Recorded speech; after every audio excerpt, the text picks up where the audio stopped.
Je m'appelle Geoffrey, j'ai 25 ans et je suis étudiant. Quand j'ai eu 18 ans, j'ai reçu une lettre d'une institution, voilà, nommons les choses comme elles sont. J'ai reçu une lettre d'un huissier, modéro huissier pour le nommer, qui me demandait de payer 3 000 € pour des trajets en transport en commun, en train, que j'avais pas payé, donc pour des tickets SNCB que j'avais pas payé. En gros, j'avais fraudé. Euh, voilà, donc j'ai 18 ans, je suis enfin adulte, et pour bien me lancer dans la vie, je commence avec 3 000 € de dette. Euh, alors, je tombe un peu des nues, même si effectivement je savais que j'avais fraudé à de nombreuses reprises.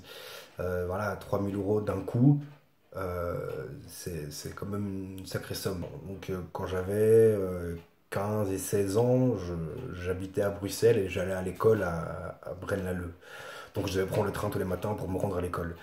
Euh, J'avais 15 ans, 16 ans, et quand on a 15 ans et 16 ans, l'argent qu'on reçoit, le peu d'argent qu'on reçoit, puisque je suis d'une famille où on reçoit pas d'argent que pour les choses essentielles, ce peu d'argent que je recevais, moi je voulais le garder pour faire autre chose, quoi.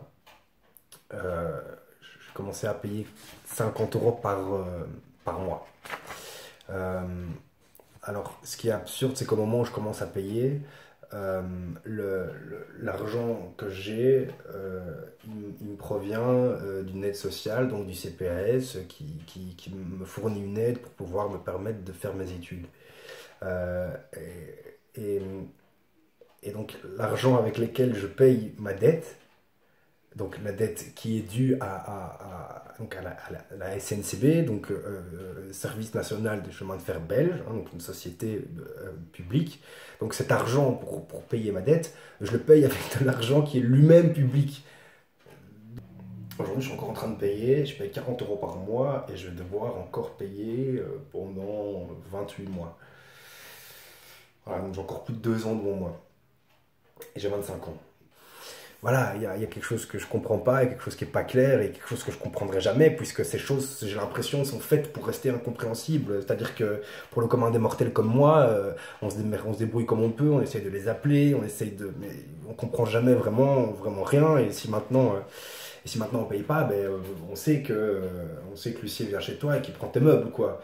Donc, même si tu comprends pas pourquoi, t'ouvres pas ta gueule et tu payes, quoi. Parce que sinon, voilà, on chope les meubles, quoi. Vraiment. Si on accumule toutes les amendes que je leur dois, on arrive à 1 340 €. Donc, je leur dois 1 340 €. Je leur en ai déjà payé 3 960 et je dois encore payer pendant 28 mois. C'est fou, quoi. C'est absurde. Le droit de circuler, j'ai l'impression que c'est un droit. Enfin, je pense que c'est un droit de l'homme, je sais pas, mais en tout cas, le droit de circuler, on le voit aujourd'hui en confinement, voilà, c'est quelque chose de très important. Et voilà, juste pour aller d'un point A à un point B, je me retrouve à devoir payer 50 € par mois pendant presque 10 ans. Et c'est censé être un service public, quoi. C'est ça, moi, qui me révolte, quoi. Parce qu'évidemment, les gens qui utilisent ce service, euh, et les gens qui ont des problèmes de fraude avec la SNCB, c'est pas des gens qui sont bien nés. Enfin, je veux dire, c'est des gens qui sont au chôme du, c'est des gens qui sont au CP, c'est des gens CPS, c'est des gens, voilà, c'est des petits gens, quoi. Donc là, moi, je vois de nouveau un mépris de classe, je vois de nouveau une violence, je vois de nouveau une prédation, quoi. Et ça me révolte autant que ça me fait rire, quoi. Euh, parce que nous, les individus, évidemment, on se retrouve dans des situations comme la mienne, à devoir payer 50 € par mois pendant 10 ans.